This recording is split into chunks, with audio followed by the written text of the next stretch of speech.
Kasih karunia dan damai sejahtera dari Allah Bapa dan dari anaknya Yesus Kristus menyertai kamu sekalian. Amin. Shalom, selamat pagi bagi kita semua. Kiranya kita semua dalam keadaan sehat dan sukacita. Mari kita mendengarkan firman Tuhan yang menjadi renungan harian pada hari ini, Kamis 19 Februari 2026, sesuai dengan Almanak HKBP yang tertulis di 1 Tesalonika pasal yang pertama ayat 3. Sebab kami selalu mengingat pekerjaan imanmu, usaha kasihmu, dan ketekunan pengharapanmu kepada Tuhan kita Yesus Kristus di hadapan Allah dan Bapa kita. Demikian pembacaan firman Tuhan. Saudara-saudari terkasih, ayat ini adalah kesaksian Rasul Paulus tentang jemaat Tesalonika. Mereka bukanlah jemaat yang sempurna. Mereka bukan jemaat yang hidup dalam kemakmuran dan kenyamanan. Mereka menghadapi penolakan, penganiayaan, tekanan sosial, bahkan ancaman. Namun, justru dalam tekanan itu, iman mereka bekerja. Mereka tetap berjuang dalam kasih, dan pengharapan mereka bertahan. Di tengah kesulitan itu, ada 3 hal yang tetap menyala dalam kehidupan jemaat Tesalonika, sehingga Paulus terus mengingatnya, yaitu pekerjaan iman, usaha kasih, dan ketekunan pengharapan. Kita juga hidup di tengah dunia yang penuh tantangan, tekanan hidup, masalah ekonomi, pergumulan keluarga, tantangan pelayanan, kekecewaan, penolakan, atau mungkin juga ancaman. Ayat ini adalah cerminan untuk kita pada hari ini. Apakah 3 hal ini juga nyata dalam diri kita? Mari kita renungkan satu persatu. Yang pertama, pekerjaan iman. Artinya, iman itu aktif, iman itu bergerak, iman itu menghasilkan sesuatu. Iman bukan sekedar pengakuan, tetapi ketaatan. Iman bukan hanya di mulut saja, tetapi terlihat dalam perbuatan nyata di hidup.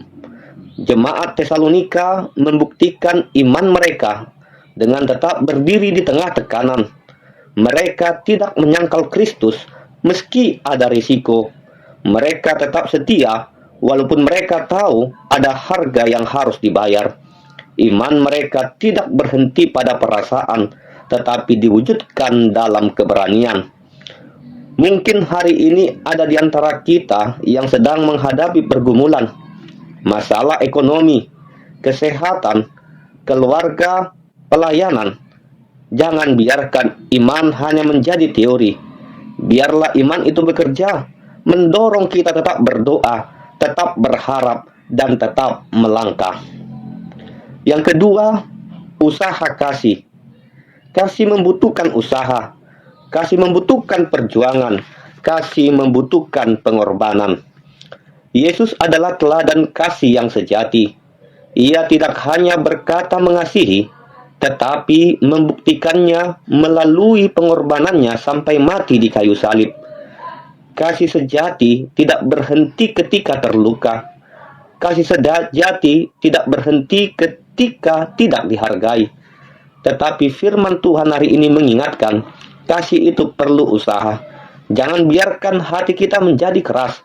Jangan biarkan kekecewaan memadamkan kasih. Kasih yang terus diusahakan akan menjadi kesaksian yang hidup. Yang ketiga, Paulus berkata, ketekunan pengharapan kepada Tuhan kita Yesus Kristus. Pengharapan Kristen bukan optimisme kosong. Pengharapan kita berakar pada Yesus Kristus yang hidup. Jemaat Tesalonika hidup dalam tekanan, tetapi mereka tidak menyerah. Mereka memiliki pengharapan bahwa Tuhan setia dan janjinya pasti digenapi. Banyak orang berhenti bukan karena tidak kuat, tetapi karena kehilangan pengharapan. Pegang pengharapan itu, bertahanlah. Paulus menutup ayat ini dengan kalimat yang sangat dalam di hadapan Allah dan Bapa kita. Ini mau mengatakan bahwa mereka tidak hidup untuk pujian manusia. Mereka melayani tidak untuk tepuk tangan. Mereka setia tidak untuk dilihat orang. Akan tetapi semuanya itu dilakukan di hadapan Allah. Artinya hidup mereka berorientasi kepada Tuhan, bukan kepada pujian manusia. Inilah kehidupan Kristen yang sejati. Hidup yang dilihat Tuhan dan berkenan kepadanya. Saudara-saudari, banyak perjuangan kita mungkin tidak terlihat orang lain. Ada air mata yang tersembunyi, ada pengorbanan yang tidak dihargai, tetapi Tuhan melihat. Dan ketika kita sadar bahwa hidup ini di hadapan Allah, kita tidak mudah kecewa, kita tidak mudah menyerah. Hidup kita bukan untuk menyenangkan manusia, tetapi untuk menyenangkan Allah. Amin, kita berdoa. Tuhan, terima kasih untuk firman-Mu yang telah kami dengar pada saat ini. Terima kasih karena Engkau mengingatkan kami tentang pekerjaan iman, usaha kasih, dan ketekunan pengharapan.